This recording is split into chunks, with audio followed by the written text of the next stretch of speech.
பழிவாங்கிவிட்டேன் என்ற இருமாப்போடு இருந்தது.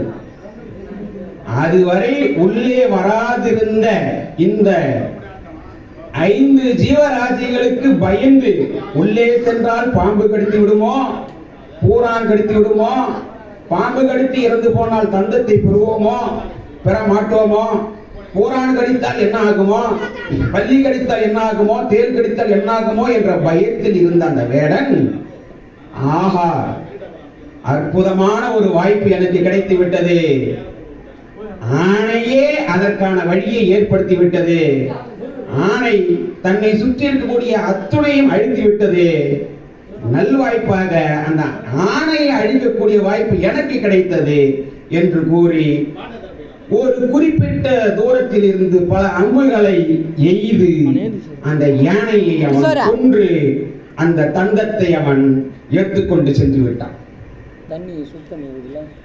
அழிந்தது யார்?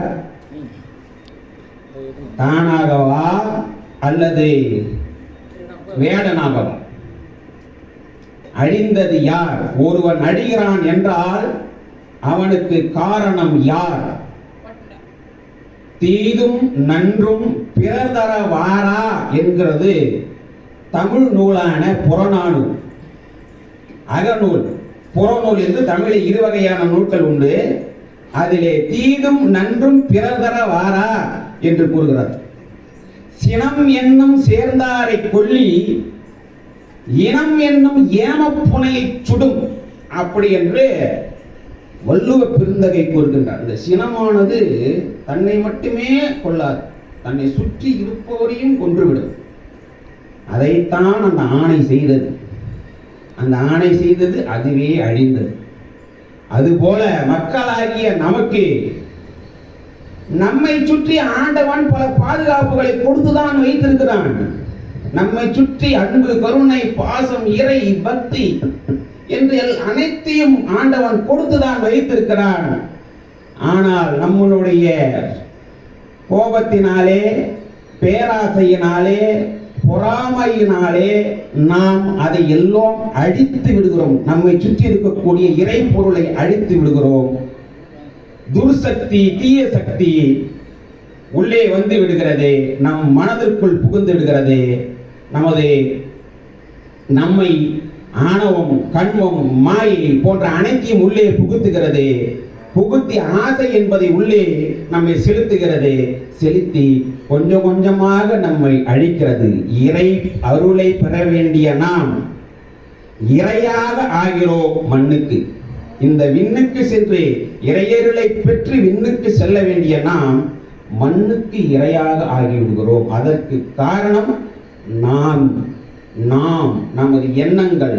நமது எண்ணம்தான், எண்ணம் போல்தான் வாழ்க்கை என்கின்ற ஒரு அற்புதமான இந்த கதையை சொல்லி, இந்த ஒவ்வொரு மனித செயல்பாட்டிற்கும் அவரவர்களே காரணமாகி அந்த மனித செயல்பாட்டிலிருந்து மிக உயர்ந்த நிலையை அடைவதுதான் இறை.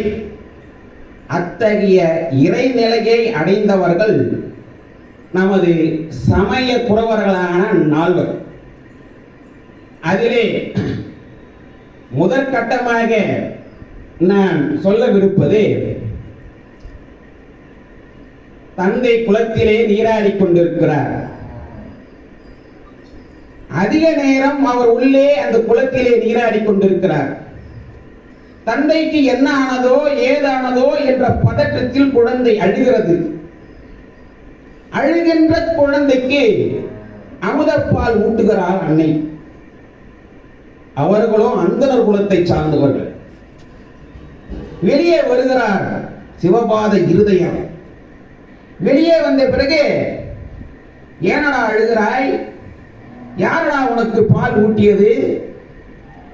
ஏன் இந்த நிலையில் இருக்கிறாய் என்று அவர் கேட்க, அன்னார்ந்து விண்ணை பார்த்து, தோடுடைய செவியன் விடை ஏறி ஒரு தூ வெண்மதி சூடி காடுடைய சுடலை பொடி பூசி என் உள்ளம் கவர் கல்வன் ஏடுடைய மலரான் முனையனால் பணிந்தேத்த அருள் செய்த வீடுடைய பிரம்மாபுரம் மேவிய வெம்மான் இவனன்றோ அப்படின்னு பாடுகின்ற போது எப்படி தோடுடைய செவியன் விடை ஏறி அந்த காட்சியை அந்த குழந்தை விண்ணிலே பார்க்கிறது. சாதாரணமா நம்ம குழந்தைங்கலாம் இன்னைக்கு என்னடா பார்த்த அப்படின்னு சொன்னீங்கன்னா, ஆமா அந்த இடத்துல ஒரு மாடு போச்சு பார்த்தேன், இந்த இடத்துல ஒரு ஆடு போச்சு பார்த்தேன், அந்த ஆடு எந்த நிறம்டா அப்படின்னு கேட்டா அவன் சொல்ல மாட்டான். அந்த ஆடு குட்டி ஆடா இல்ல செம்மறி ஆடா வெள்ளாடான்னு கேட்டா சொல்ல மாட்டான். அந்த குழந்தைக்கு எவ்வளவு ஞானம் இருந்திருந்தால் பார்த்த அந்த இறைவன் காட்சி தருவதே நமக்கு ஒரு சில வினாடிகள் தான். அப்படி இறைவன் அந்த குழந்தைக்கு காட்சி தந்த அந்த ஒரு சில வினாடிகளிலே இறைவனுடைய பற்றி முழுமையாக அவன் அணிந்திருந்த அங்க அணிகலன்கள், அவர் அமர்ந்திருந்த இடபவாகனம், அவர் அணிந்திருந்த திருநீரு அத்துணையும் உற்று கவனித்து அதை வைத்து ஒரு பதிகம் பாடுகிறார் என்றால் அவருக்கு எத்துணை ஞானம் இருந்திருந்தால் அவர் அப்படி பாடியிருப்பார். அதனால்தான் ஞான சம்பந்தர். அறிவு என்பது வேறு, அறிவழகன் என்றெல்லாம் ஒரு சிலருக்கு பேர் வைப்பார்கள். அறிவு என்பது வேறு, ஞானம் என்பது வேறு. மேம்பட்ட அனுபவப்பட்ட உயர்ந்த அறிவுதான் ஞானம். அதைத்தான் ஞான சம்பந்தர் அவர்களுக்கு ஆண்டவன் அருளி செய்தான். அதனால்தான் தோடுடைய செவியன் விடை ஏறி ஒரு தூ வெண்மதி சூடி. எவ்வளவு அற்புதமா சொல்றாரு பாருங்க. அவரை பார்த்த உடனே கண்டுபிடிச்சிட்டார். அப்சர்வ், அந்த அப்சர்விங் கெப்பாசிட்டி நாங்க பாடம் நடத்தும் போது சொல்லுவோம். நான் என்ன சொல்றேன் அப்படின்னு சொன்னா, நான் சொன்னதுல ஒரு 2 கருத்து சொல்லுவான் மாணவன், அவ்வளவுதான். ஒரு சில பசங்க 5 கருத்துக்கள் சொல்லும். ஒரு சில பேர் தான் நான் எந்த மாதிரி சொன்னேன், அப்ப என்ன கையாட்டினேன், அப்ப என்னமான கண் அசைவுகள் செய்த, முகப்பாவடைகள் அத்தனையும் அவன் செய்வான். இப்படித்தான் அந்த குழந்தைக்கு இருந்தார். வெறும் 3 வயது, வெறும் 3 வயதிலே அந்த குழந்தைக்கு அவ்வளவு ஞானம் இருக்கிறது என்றால், அதனால்தான் 100 வயது கடந்த நாவுக்கரசர் பெருமானை 2ஆம் இடத்திற்கு தள்ளி 16 வயதிலே தன்னுடைய வாழ்க்கையை இழந்த திருஞான சம்பந்த பெருமான் சமய குறவர்களே முதன்மையானவராக வைக்கப்பட்டார். அதற்கு காரணம் அதுதான். ஏனென்றால் நம்ம எல்லாருமே சொல்லுவோம், இந்த குழந்தையும் தெய்வமும் ஒன்று அப்படின்னு. இப்படி எவ்வளவு காடுடைய சுடலை பொடி பூசி அங்க எங்க இருக்கும் திருநீர், என் சாம்பல் எங்க இருக்கும், அவர் எங்க இருப்பாரு? சுடுகாட்டை காப்பவர் சிவபெருமான், பிச்சை எடுப்பவர் பிச்சாண்டி. இத்தகைய காடுடைய அந்த காட்டிலே தான் அந்த சுடலை இருக்கும். அந்த சுடலை எரிக்கப்பட்டு அதிலே நீர் இருக்கும். அந்த நீரை பூசி ஏடுடைய மலரான் யார்? ஏடு கொண்ட மலரான் யார்? ஏடு வைத்திருப்பவன் யார்? மும்மூர்த்திகளில் ஏடு வைத்திருப்பவன் யார்? சிவனா, விஷ்ணுவா அல்லது பிரம்மாவா? ஏடு வைத்திருப்பவர் யார்? பிரம்மா. ஏடு வைத்திருப்பவர் பிரம்மா. அந்த ஏடுடைய மலரான் முனைநாள் பணிந்தேத்த முந்தைய நாள் ஒரு முறை அவரை வணங்கி கேட்டுக்கொண்டதற்கு இணங்க அதனால் அருள் செய்த பிரம்மாபுரம் மேவிய பிரம்மாபுரத்திற்கே சென்று அவனுக்கு அருள் செய்த பெம்மான் இவன் அன்றோ, அப்பேற்பட்ட பெம்மான் தான் இவன் என்று திருஞான சம்பந்தர் தனது தந்தையான சிவபாத இருதயருக்கு கூறுகிறார். ஆக இந்த சமய குறவர்களிலே இந்த திருஞான சம்பந்தரை போன்று ஒரு அற்புதமான குறவர்கள் வேறு எவரும் இருக்க முடியாது. சிறு வயதில் அத்துணை ஞானம் கொண்டவர். அதனால்தான் அவருக்கு ஞான குழந்தை, பிள்ளை, ஆளுடை பிள்ளை என்று கூறுவார்கள். பிள்ளை என்ற சொல்லுக்கு அர்த்தம் என்னவென்று தெரியுமா? பிள்ளை என்ற சொல்லுக்கு தென்னை மரம் என்று சொல்லுவார்கள். தென்னை அதுவே கன்றாக இருந்தால் அது என்ன சொல்லுவார்கள்? பிள்ளை, தென்னம்பிள்ளை என்று சொல்லுவார்கள். ஏன் அந்த கன்றுக்கு மாங்கன்று சொல்லுவார்கள், புளியங்கன்று என்று சொல்லுவார்கள்? கன்றெல்லாம் சிறிதாக இருக்கும் போது அதை மாங்கன்று, புளியங்கன்று என்றெல்லாம் சொல்லுவார்கள். ஆனால் தென்னை மரம், ஆனால் தென்னங்கன்றுக்கு மட்டும் ஏன் தென்னம் பிள்ளை என்று சொல்கிறார்கள்? அப்படி பிள்ளை என்ற சொல்லுக்கு அர்த்தம் என்ன? ஏன் பிள்ளையாரை நாம் பிள்ளையார் என்று நாம் கூறுகின்றோம்? காரணம் என்ன? பிள்ளை என்றால், இன்னும் சொல்ல போனால் இந்த வட தமிழ்நாட்டில் தான் நம்மளுடைய பெண்களுக்கு நாம் என்ன சொல்லுவோம் சொன்னோம்னா, வட தமிழ்நாட்டில் நம்மளுடைய பெண்கள் என்ன சொல்லுவோம்னா, இது பொண்ணு அப்படின்னு சொல்லுவோம், இவன் பையன் சொல்லுவான். நீங்க திருச்சிக்கு கீழே போயிட்டீங்கன்னா அங்க பொண்ணுங்களை என்ன சொல்லுவாங்கன்னா, பிள்ளை, பிள்ளை, அதான் இந்த பிள்ளை அப்படின்னு சொல்லுவாங்க. ஏன் பெண்களுக்கு பிள்ளை என்று பெயர் வந்தது? ஏன் திருஞான சம்பந்தருக்கு ஆளுடை பிள்ளை? மிகவும் இளமையாக இருந்தால், மிகவும் இளமையாக, மிருதுவாக, மென்மையாக இருக்கக்கூடிய சிறு வயது பொருள்கள் அனைத்திற்கும் பிள்ளை என்று பொருள். குழந்தை மிக மென்மையாக இருக்கிறது. பெண்கள், அந்த குழந்தைகள் பெண்கள் மென்மையானவர்கள், அதனால் அவர்களுக்கு பிள்ளை. அதுபோல் பிள்ளையானவர் மிகவும் மென்மையானவர். மற்ற எல்லா சாமியும் அது இதுன்னு செஞ்சு கிடக்கும். ஆனா பிள்ளையார் மட்டும் ரொம்ப ரொம்ப சாஃப்ட் கேரக்டர், ரொம்ப ரொம்ப மென்மையான கேரக்டர். அதனாலதான் அவருக்கு பிள்ளையார் என்று பெயர். அதை போன்று மென்மையாகவும் தன்மையாகவும் கொண்டவர் தான் ஆளுடை பிள்ளை திருஞான சம்பந்தர்.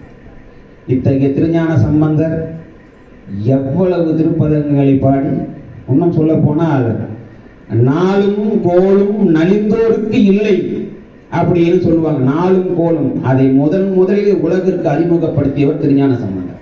எப்படி என்று நீங்கள் கேட்கலாம். மதுரைக்கே செல்கிறார் அப்பர் பெருமான் சொல்கிறார், மதுரைக்கு செல்கிறார் அப்பர் பெருமான் சொல்கிறார், நாளும் கோலும் சரியில்லை அப்பனே, குழந்தாய், நாளும் கோலும் சரியில்லை, செல்லாதே. மங்கையர்க்கரசியும் குலச்சிறையாரும் உன்னை தீ வைத்து எரிக்கிற தமிழவர்கள் உன்னை தீ வைத்து கொள்ள இருக்கிறார்கள் என்பதை எனது ஞானக்கண்ணால் அறிகிறேன், செல்லாதே. நாளும் கோலும் நமசிவாய என்னும் மந்திரத்தை சொல்பவனுக்கு இல்லை என்று கூறி கோளறு பதிகத்தினை பாடி அந்த மதுரை எம்பதிக்கே செல்கிறார். ஆக நாளும் கோலும் நலிந்தோருக்கு இல்லை, நாளும் கோலும் நமசிவாயம் சொல்பவருக்கு இல்லை. இதைத்தான் நமசிவாயம் என்கின்ற அந்த சொல்லைத்தான் நாம் 5 எழுத்து மந்திரமாக சொல்கிறோம். பெற்ற தாய் தன் மகனை மறந்தாலும், பிள்ளை தன் தாய்தனை மறந்தாலும், உற்ற தேகத்தை உயிர் மறந்தாலும், உயிரை மேவிய உடல் மறந்தாலும், கற்ற நெஞ்சகம் கலை மறந்தாலும், கண் இமைப்பது நின்று போனாலும், நற்றவத்தவர் உள்ளிருந்து ஓங்கும் நமசிவாயத்தை நான் மறவேனே என்றே வள்ளலார் பெருமான் பாடுகின்றார். இந்த நமச்சிவாய என்னும் மந்திரத்தை நான் மறவேன். இப்போ நான் சொன்னதெல்லாம் நடக்கக்கூடியதா என்று எண்ணி பாருங்கள். நான் சொல்லதெல்லாம் நடக்கக்கூடியதா என்று எண்ணி பாருங்கள். பெற்ற தாய் தன் மகனை மறப்பாளா? இளையராஜா அற்புதமாகவே ஒரு பாட்டு பாடுவார். திட்டி திட்டி பேசினாலும் வட்டியில சோறு வைப்பா அப்படின்னு. திட்டி திட்டி, அது தாய் என்பவள் அவ்வளவு முதன்மையானவள். அதனால்தான் அவளுக்கு முதன்மை பெயர் பெற்ற மாதா பிதா குரு தெய்வம். அந்த தாய் பிள்ளையை மறப்பாளா? அல்லது பிள்ளை தாயை மறப்பானா? சரி, இந்த உடலை உயிர் மறக்குமா? அல்லது இந்த உயிரை உடல் மறக்குமா? கண்கள் இமைப்பது நின்று போகுமா? கற்ற நெஞ்சகம் கலை மறந்து போகுமா? இதெல்லாம் மறந்து போகுமா? இதெல்லாம் நடக்கக்கூடியதா? கண்கள் இமைத்து நின்று விட்டால் என்ன ஆகும்? நாம் என்ன தேவர்களா? கால் பாதம் தரையில் படாமலும் கண்கள் இமைக்காமலும் செல்வதற்கு நாம் என்ன தேவர்களா? மனிதர்கள் தான். ஆறு அடி படித்த தேவர்கள் தானே. இதெல்லாம் உலகத்தில் ஒரு காலத்தில் நடந்தாலும் நடக்கலாம் என்பதை அப்பொழுதே சொன்னவர் வள்ளலார் பெருமான். வடலூரிலே வீட்டிலிருந்து மருதூர் என்பதுதான் அவர் பிறந்த ஊர். வள்ளலார் பெருமான் பிறந்த ஊர் மருதூர். அந்த ஊர் இன்றும் நமது சிதம்பரத்துக்கு அருகாமையில் இருக்கிறது. இன்னும் சொல்ல போனால் வடலூரிலிருந்து சிதம்பரம் செல்லும் கூடிய சாலையிலே அந்த ஊர் இன்றும் இருக்கிறது. அத்தகைய நமசிவாய மந்திரத்தை அற்புதமாக நாம் எந்த சூழ்நிலையிலும் மறக்கக்கூடாது என்பதை நமக்கு சொன்னவர் வள்ளலார் பெருமான் ராமலிங்க அடிகள். ஆக இது போன்று இந்த சிவனுடைய அருளை நாம் இத்தகைய பெரியோர்கள் மூலமாக கற்று தெளிந்து தேர்ந்து அறிந்து புரிந்து கொள்ள வேண்டும் என்பதற்காகவே இவர்களை பற்றி நான் இங்கே உரைக்கின்றேன். அடுத்தபடியாக நாவுக்கரசர் பெருமான் மகேந்திரவர்ம பல்லவனால் சபிக்கப்பட்டவர், சாபமிடப்பட்டவர், அவரால் துன்பப்பட்டவர், அவரால் இந்த உலகத்திலேயே யாருமே படாத துயரத்தை கண்டவர். நெருப்பு நீரேற்று அறை, சுண்ணாம்பு நீற்றறையிலேயே அவரை தள்ளுகிறார்கள். சமண சமயத்தை சார்ந்து விட்டாயே மாபாதகா, அடே தர்மசேனா. மகேந்திரவர்ம பல்லவன் யாருன்னா, அந்த பல்லவர்கள் என்பவர்கள் யார் என்றால் முழுக்க முழுக்க நம் பகுதியை சார்ந்தவர்கள் தான். நம்முடைய நாடு தான் பல்லவ நாடு. தமிழகத்தினுடைய வடபகுதி முழுவதுமே பல்லவ நாடு. அதுதான் தொண்டை நாடு. ஆந்திராவினுடைய தெற்கு பகுதியும் தமிழகத்தினுடைய வடபகுதியும் தான் பல்லவ நாடு. கிழக்கு பகுதி சோழ நாடு, மேற்கு பகுதி சேர நாடு, தெற்கு பகுதி பாண்டிய நாடு. அதைத்தான் பல்லவ நாடு தான் தொண்டை நாடு என்று மாறுகிறது. இந்த தொண்டை நாடு தான் சான்றோர் உடைந்ததாக மாறுகிறது. அத்தகைய பல்லவ மன்னன் மகேந்திரவர்மனால் பெரும் பாதிப்புக்கு உள்ளானவர் நாவுக்கரசர் பெருமான். அப்படி என்ன சார் அவர் பாதிக்கப்பட்ட? ஒரு கொம்பு எடுத்து அடிச்சாலே இன்னைக்கு துடிச்சு போறான். ஒரு நெருப்பு அறையில் அவர்களை தள்ளி விடுகிறார்கள். அப்போது நாவுக்கரசர் பெருமான் பாடுகிறார்: மாசில் வீணையும் மாலை மதியமும் வீசு தென்றலும் வீங்கில வேனிலும் மூசு வண்டரை பொய்கையை போன்றதே ஈசன் எந்த இணையடி நிழலே. நெருப்பு நம்மை என்ன செய்யும்? நம்மை சுடும். நம்மளுடைய உடலிலே கொப்புளங்களை ஏற்படுத்தும். இறுதியில் நம்மை முற்றிலும் முழுவதுமாக அது அழித்துவிடும். ஆனால் இந்த மகேந்திரவர்ம பல்லவனும் அவரை என்ன செய்கிறான்? நெருப்பு ஆற்றிலே அவர்களை விட்டு விடுகிறார், நெருப்பிலே தள்ளி விடுகிறார். அப்போதுதான் சொல்கிறார் நாவுக்கரசர் பெருமான்: மாசில் வீணையும் மாலை மதியமும். இது என்ன? மாலை. அந்த மாலையிலே இருக்கக்கூடிய மதி என்றால் நிலவு. நிலவு நமக்கு என்ன தரும்? குளிர்ச்சியை தரும்.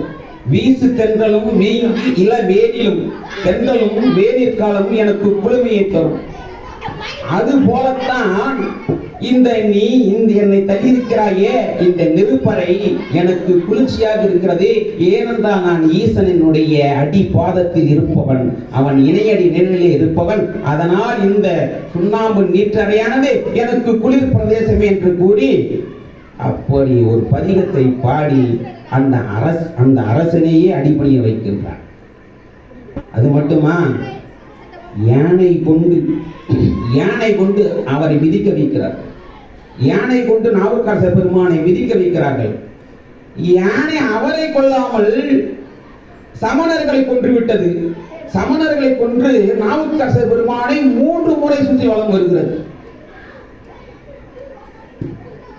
அதை அடுத்து அவர்கள் என்ன செய்கிறார்கள்? இதெல்லாம் செஞ்சா கூட இவன் சாக மாட்டேங்கிறான், இதெல்லாம் செஞ்சா கூட இவன் சாக மாட்டேங்கிறான், கல்லை கட்டி கடல்ல போடுகிறான். எப்படி? கல்லை கட்டி கடல்ல போடு. எப்போ அவன் இந்த சமண மதத்திலிருந்து சைவ மதத்துக்கு மாறினானோ அன்னைக்கே அவன் கிடையாது அப்படின்னு சொல்லிட்டு கடலை போடுங்கடா. சொற்றுணை வேதியன் ஜோதி மாணவன் பொற்றுணை திருந்தடி பொருந்த கைத்தொழ கற்றுணை பூட்டி ஓர் கடலிலே பாய்ச்சினும் நற்றுணை ஆவது நமசிவாயமே அப்படின்னு சொல்லி கடல்ல போட்ட மனுஷன் எழுந்து வரான். மேல கல்லு மிதக்குது, அதுக்கு மேல நாவுக்கரசர் பெருமான் எழுந்து வரணும். இதை பார்க்கிறான் மகேந்திரவர்மா பல்லவன். பொதுவாகவே அரசர்களுக்கு சத்திரியர்கள் என்ற ஒரு பெயர் உண்டு.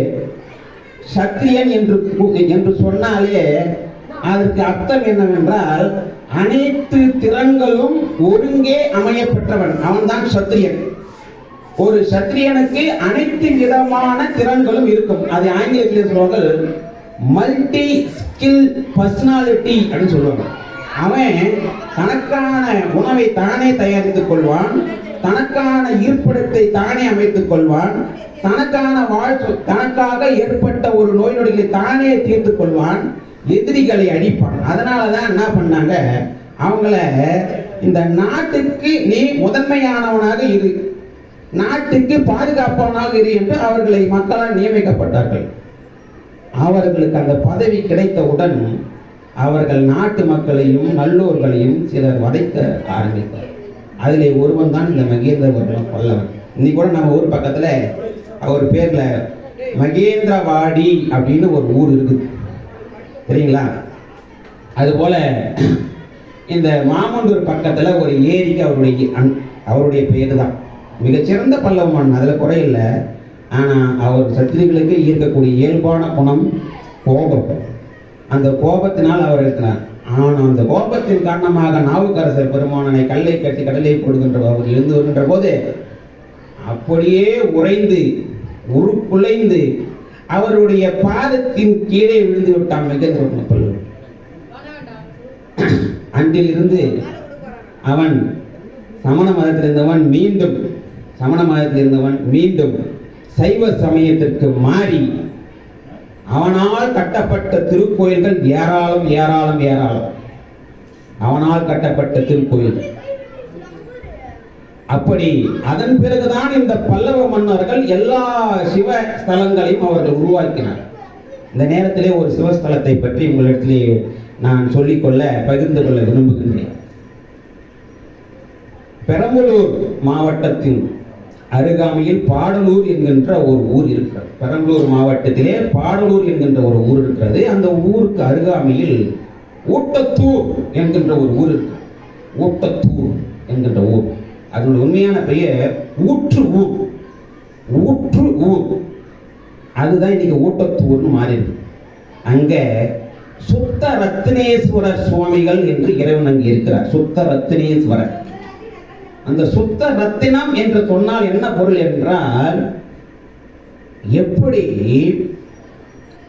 இந்த உத்தரகோச மங்கையில என்ன இருக்கு சொல்லுங்க பாப்பா. உத்தரகோச மங்கையினுடைய சிறப்பு என்ன சொல்லுங்க பாப்பா. அங்கு இருப்பது மரகத நடராஜர். ஆருத்ரா தரிசனத்தின் போது மட்டும்தான் அந்த சந்தன காப்பு விளக்கப்பட்டு அந்த பச்சைகள் கொண்ட மரகத நடராஜரை நாம் தரிசிக்க முடியும். அன்னைக்கு பார்க்கவே முடியாது, அவ்வளோ கூட்டம் இருக்காங்க எங்க உத்தரகோச மங்கையில. அதுக்கும் இந்த ஊட்டத்தூருக்கும் ஒரு தொடர்பு இருக்குது, ஒற்றுமை இருக்குது. அது என்ன? அங்கே மரகதக்கல் நடராஜர், இங்கே பஞ்ச நதனக்கல் நடராஜர். ஊட்டத்தூர் சென்ற மாதம் தான் அங்கே சென்று வந்தேன். அந்த ஊட்டத்தூரிலேயே அந்த பஞ்ச நதன நடராஜருக்கு ஒரு அபிஷேகம் செய்யப்படுகிறது. அந்த பஞ்ச நதன நடராஜர் ஒரு அபிஷேகம் செய்யப்படுது, வேர் அபிஷேகம். அந்த அந்த தண்ணீரை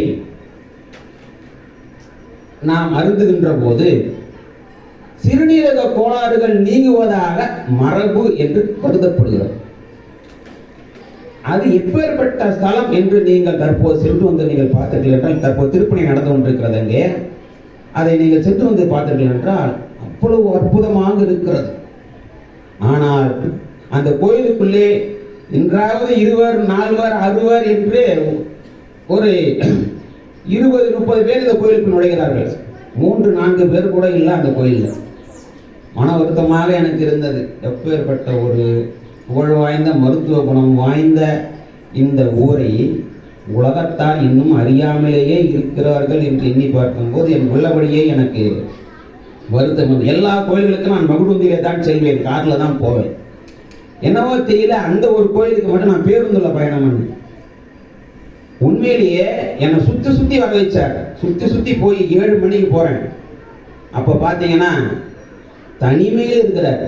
எல்லா கோயில்களுக்கும் நான் தனிமையில் தான் போயிட்டு தனிமையில் தான் எல்லாத்தையும் நான் இவ்வளோ நான் பேசுகிறேன் என்றால் அத்துணைக்கும் காரணம் தனிமையில் சென்று அந்த இறைவனிடம் பேசியது தான், அவனிடம் உரையாடியது தான். அதுதான் இத்தகைய ஒரு அறிவை எனக்கு கொடுத்தது.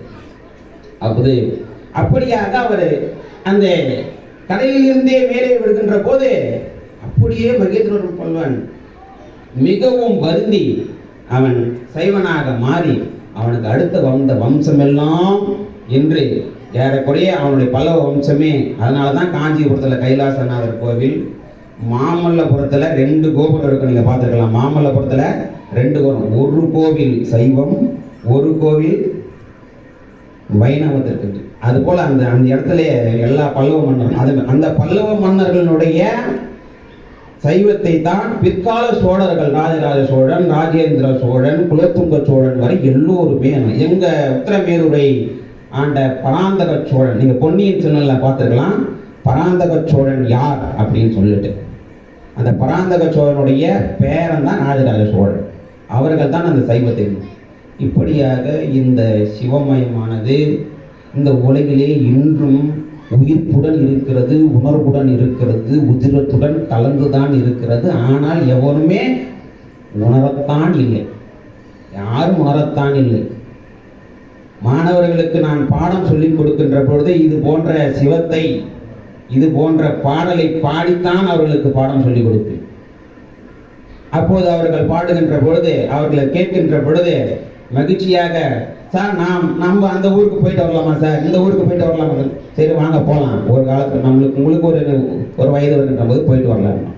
இப்படியாக நாவுக்கரசர் பெருமான் இப்பேற்பட்ட புகழை அடைகிறார். அந்த நாவுக்கரசர் பெருமானையே கடவுளாக எண்ணி அவரையே, அவருடைய பெயரையே துதித்து அவர் பெயராலேயே பல தான தர்மங்களை செய்து வாழ்ந்து வந்தவர் அப்பூதியடிகள். இன்னைக்கு நம்ம நவகிரகங்கள் 9 கும்பகோணம் பக்கத்தில் 9 கிரகங்களுக்கு போறோம் இல்லையா? ஞாயிறுக்கு எந்த கோயிலுக்கு போவோம்? சூரியனார் கோவிலுக்கு போவோம். திங்களுக்கு எங்க ஊர் போவோம்? திங்களூர். அந்த திங்களூரிலேயே வாழ்ந்தவர் தான் அப்பூதியடிகள். அந்த திங்களூரிலேயே வாழ்ந்தவர் அப்பூதியடிகள். திருநாவுக்கரசருடைய பெருமானை, திருநாவுக்கரசர் பெருமானை இறைவனாக எண்ணி அவருக்கு அமுது படைக்கின்ற பொழுது, அவருக்காக வாழை இலையை அறுத்து வந்த தன் மகன் பாம்பு தீண்டி இறந்த பிறகும் முகம் கோணாது, முகம் கருகாது, கலங்காது திருநாவுக்கரசு பெருமானுக்கு அமுது படைத்தாலே அந்த இறந்த திருநாவுக்கரசனுடைய தாய் அவள் எவ்வளவு மனப்பக்குவம் அடைந்தவளாக இருந்திருப்பாள் என்று நீங்கள் எண்ணி பார்க்க வேண்டும். இப்ப இருக்கிற பெண்கள் எல்லாம் மனப்பக்குவம் அடைந்திருக்கிறார்களா அல்லது பணப்பக்குவம் அடைந்திருக்கிறார்களா என்பதை உங்களுடைய பார்வைக்காக விட்டு விடுகிறேன். நான் எப்பொழுதுமே எந்த சொற்பொழிவுக்கு செல்கின்ற போதுமே ஒன்றை சொல்வது உண்டு. முதலிலேயே அதைத்தான் சொல்லி ஆரம்பிப்பேன். இது இறைவன் திருத்தலம் என்று கூறுவதால், இறைவன் இருப்பதால் அந்த நான் சொல்லவில்லை. அது என்னவென்றால், சொல் என்னுடையது, சொல்லும் சொற்கள் என்னுடையது, அதன் அர்த்தங்கள் கேட்கக்கூடிய உங்களுடைய சொல்கின்ற சொல் என்னுடையது. அதை எவ்வாறு நீங்கள் புரிந்து கொள்கிறீர்கள், அதனுடைய அர்த்தங்கள் என்ன, அதெல்லாம் உங்களுடையது. நீங்கள் அதை எப்படி புரிந்து கொள்கிறீர்களோ அப்படி புரிந்து கொள்ளுங்கள் என்பதுதான். இவ்வாறாக நாவுக்கரசர் பெருமான் இத்தகைய சூழ்நிலை இருக்கின்றார். அதற்கு அடுத்தபடியாக நாம் இந்த பெருமான்களை எல்லாம் உருவாக்கி 63 நாயன்மார்களுடைய வரலாறுகளையும் படைத்த குன்றத்தூரிலே பிறந்த, குன்றத்தூர் எங்க இருக்கு தெரியுங்களா? சென்னைக்கு பக்கத்தில் இருக்கு குன்றத்தூர். இன்னைக்கும் அங்க ஒரு மணிமண்டபம் இருக்குது. சேக்கிழார் பெருமான் அவரை போன்று அவரே இல்லை என்றால், ராஜராஜ சோழனே இல்லை என்றால், இன்று 12 திருமுறைகளும் நமக்கு கிடைத்திருக்காது. தணிகைவேலும் இந்த 12 திருமுறைகள் எல்லாம் இங்கே சொல்லியிருக்கவே மாட்டார். உண்மையில் அந்த ராஜராஜ சோழன் மீட்டெடுத்த அந்த 12 திருமுறைகள் தான் இன்று நம்மை வாழ வைத்துக் கொண்டிருக்கிறது. அதன் அடிப்படையிலேயே அந்த சேக்கிழார் பெருமான் எப்படி இந்த பெரிய புராணத்தை தொடங்குவது என்று அவர் எண்ணுகிறார். இந்த 63 நாயன்மார்களை அவர்களெல்லாம் சாதாரணமானவர்களா, அற்பமானவர்களா, அற்புதமானவர்களா? அற்பர்கள் யார், அற்புதமானவர்கள் யார்?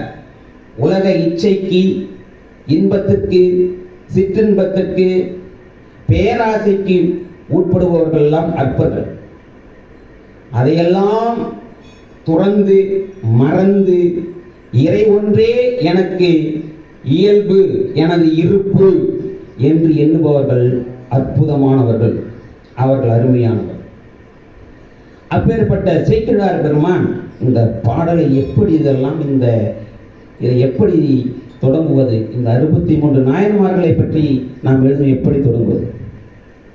அப்பொழுதுதான் பாடு எப்படி அருணகிரிநாதருக்கு முருகப்பெருமான் தன்னுடைய வேளாளை நாக்கில் எழுதி முத்து என்று அடியெடுத்து கொடுத்து, முத்தைதரு வத்தி திருநகை அட்டிக்கரை சத்திச்சவனம் முட்டைக்கு ஒரு வித்து கூறுவர் என ஓதும் என்கின்ற ஒரு பாடலை, திருப்புகழை அருணகிரிநாதரை பாட வைத்தார். அதுபோல உலகலாம் என்று அடி எடுத்து கொடுத்து, உலகலாம் உணர்ந்து ஓதற்கு அரியன் நிலவு உலாவிய நீர்மலி மேலியன் அலைகள் ஜோதியன் அம்பலத்தில் ஆடுவான், அவன் மலர் சிலம்படி வாழ்த்தி வணங்குவோம் அப்படின்னு முதல் முறை தொடங்குறார். யாருடைய மலர் சிலம்படி? உலகலாம் உணர்ந்து ஓதற்கு அரியவன். அதைதான் சொல்றாங்க. மனுஷால புரிஞ்சுக்கிட்டே கஷ்டம். இறைவனை எப்படி புரிந்து கொள்வது? புரிந்த பிறகுதான் உணர முடியும். அப்படி புரிந்த பிறகு எப்படி உணர்வது? அதனால உலகெல்லாம் உணர்ந்து ஓதற்கு அறியவன். அவனை உணர்ந்த பிறகு அவனை எப்படி ஓதுவது? அதற்கே அறியும். நில உலாவிய நீர்மலி மேனியன் அழகில் ஜோதியன் அம்பலத்தில் ஆடுவோம். அவர் ஆடக்கூடிய அந்த ஆட்டம் தான் இன்னைக்கு கோரியோகிராஃபி அப்படின்னு இன்னைக்கு மாறுதல் பெற்றிருக்கிறது. அவர் ஆடிய தாண்டவங்கள் அத்துணையும் நம்மளுடைய திருவண்ணாமலையினுடைய ஆயிரங்கால் மண்டபம் கோயிலுக்கு நம்ம உள்ள நுழைகின்ற போது வலது புறத்தில் அவர் ஆடிய அத்துணை தாண்டவங்களுமே அங்கே படமாக வைத்திருக்கிறார். திருவண்ணாமலை போனா பாருங்க, போயிருக்கீங்களா, பார்த்துருக்கீங்களா? திருவண்ணாமலைக்கு ராஜகோபுரத்துக்குள்ள நுழைகின்ற போது வலது புறத்துல நீங்க சிவபெருமான் ஆடிய அத்துணை ஆட்டங்களையும் அங்கே படமாக வைத்திருக்கிறார். நீங்க உள்ள போய் பார்த்தீங்கன்னா தெரியும். அப்படி அவர் சேக்கிழார் பெருமான் அவருடைய புகழினை, எம்பெருமானுடைய புகழினை பாடி இந்த சிவமயத்தை உலகிற்கு அளிக்கிறார். இப்படியாக இந்த அகத்தீஸ்வரர், இன்னும் சொல்ல போனால் அகிலாண்ட ஈஸ்வரி உடனாய அகத்தீஸ்வரர். முதலிலே ஏன் அகத்தியர் என்று பெயர் வந்தது தெரியுமா? அகத்தியர் என்று ஏன் பெயர் வந்ததுன்னா, அகம் என்றால் என்ன? உள்ளே என்று பொருள். புறம் என்றால் என்ன? வெளியே என்று பொருள். அகம் என்றால் உள்ளே. அதாவது ஒரு குடத்தின் உள்ளே இருந்து தோன்றியவர் அகத்தியர். ஒரு குடத்தினுடைய உள்ளே இருந்து தோன்றியவர் அகத்தியர். அதனால அவருக்கு குடமுனி அப்படின்னு பேர் உண்டு. குள்ளமுனி, குடமுனி அப்படின்னு. ஏன்னா அவரு குடத்துக்குள் இருந்து பிறந்தவர். அதனால அவருக்கு குடமுனி. பொதிகை மலையில பிறந்தவர் குடமுனி.